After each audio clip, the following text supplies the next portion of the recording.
मुग्धा और उसकी सास के बीच पूरा समय सास के किसी न किसी काम को लेकर मतभेद चलते ही रहते हैं। बहू, ओ बहू, जरा चाय बना दे। मुग्धा चाय लेकर आती है। ये लीजिए, और कुछ चाहिए? अरे नहीं, बस चाय पीने का मन था। जाओ, तुम दूसरा काम करो। चाय पीने के थोड़ी देर बाद सास दोबारा मुग्धा को आवाज लगाती है। अरे बहू रे, आओ बहू, जरा हलवा तो बना दे, मीठा खाने को मन हो रहा है। इसी तरह मुग्धा की सास पूरा समय कोई ना कोई काम बताकर उसे रसोई से बाहर तक निकलने नहीं देती। कभी चाय, कभी हलवा, कभी पानी तो कभी दूध, हर समय खाने को चाहिए और उसके लिए अपने हाथ पैर बिल्कुल नहीं हिलाने। परेशान किया हुआ है इन्होंने।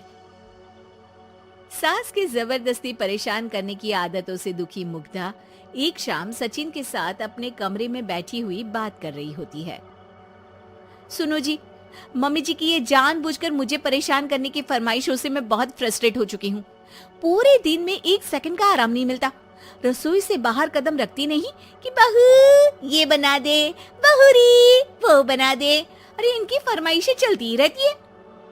अरे मुग्धा, माँ खाने की शौकीन है, पर उम्र हो चली है, खुद खाना नहीं बना सकती, इसलिए तुमसे बोलती है। अरे तो शौक भी उम्र देख कर रखने चाहिए ना। समझ में नहीं आता, हर समय फेविकॉल का जोड़ लगाए सोफे से चिपकी बैठी रहती है। इतना सब डाइजेस्ट कैसे हो जाता है उन्हें?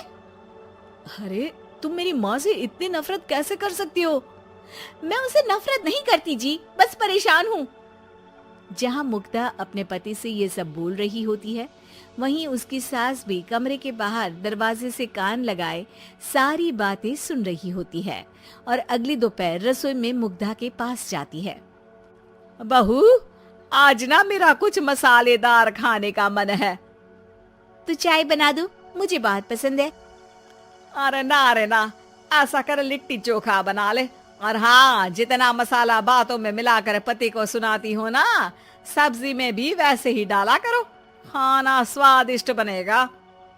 सास की बात सुनकर मुग्धा हैरान रह जाती है।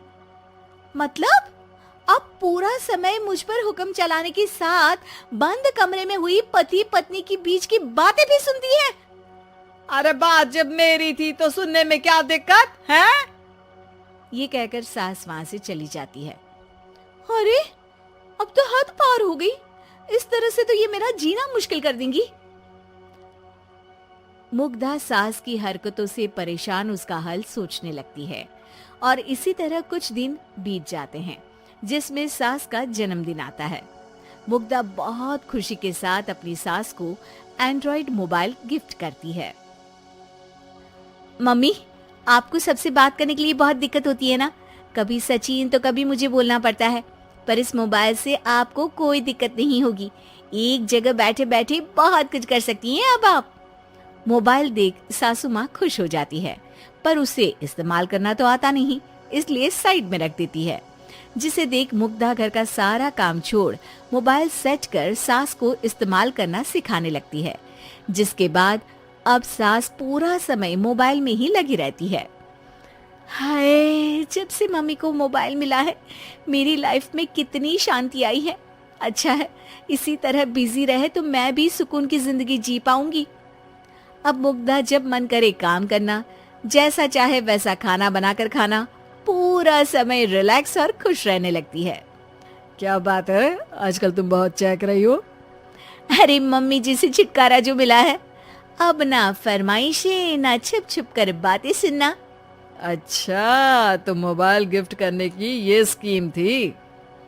इसी तरह दिन बीतते हैं और अब मोबाइल पर लगी सास फरमाइशों की जगह सवालों के लिए बहू को आवाजें लगाना शुरू कर देती है।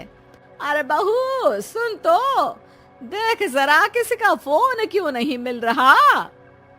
रिचार्ज खत्म हो गया है, पर अभी 4 दिन पहले ही तो मैंने किया था, इतनी जल्दी कैसे खत्म हो गया? अरे मैंने कल तेरी कनाडा वाली मौसी सास से 3 घंटे बात की थी ना। क्या? इतना महंगा तो मोबाइल भी नहीं आया जितना महंगा इसका रिचार्ज पड़ रहा है। इसके बाद तो जैसे मुग्धा के दिन के 24 घंटे में से 20 घंटे सास के पास उनके मोबाइल रिलेटेड प्रॉब्लम सॉल्व करने की ड्यूटी ही बन जाती है। अरे मुग्धा, ये मोबाइल में अचानक तेरी मौसी सास की शक्ल क्यों दिखने लगी? और ये तो हिल भी रही है। मम्मी, ये गूगल डुओ का वीडियो कॉल है। इसमें आप बात करने के साथ एक दूसरे की शक्ल भी देख सकती हो। अच्छा, ये तूने मुझे पहले क्यों नहीं बताया? अब बताने के लिए पहले नहीं बताया। इसी बीच सचिन भी वहां आ जाता है और सास अपनी वीडियो कॉल में बिजी हो जाती है। क्यों, सास बहू में क्या गपशप चल रही है? इसे गपशप नहीं, दिमाग का दही होना बोलते हैं। पर तुम तो मम्मी को मोबाइल देकर बहुत खुश थी, फिर क्या हुआ? हाँ, उसका सुकून भी कुछ ही दिन मिला। अब घर के टंटे खत्म हुए तो मोबाइल की टिंग टिंग शुरू हो गई। देखो भाई, कुछ पाने के लिए कुछ खोना तो पड़ता है। आखिर तुमने मोबाइल अपने फायदे के लिए ही तो दिया है, तो फिर सवालों के जवाब भी देने पड़ेंगे, क्योंकि जब तक उनके हाथ में ये फुंथरू रहेगा, तुम्हारी लाइफ में प्राइवेसी और सुकून रहेंगे। कहने का मतलब है अगर इससे प्यार बढ़े तो दाग अच्छे हैं। अरे मुझे पहले दिन से ही पता है मोबाइल किस मकसद से दिया गया है। भूलो मत, इससे पहले मैं बातें ही सुनती थी। सास की ये बात सुनकर मुग्धा शॉक में और सचिन हंसता रह जाता है।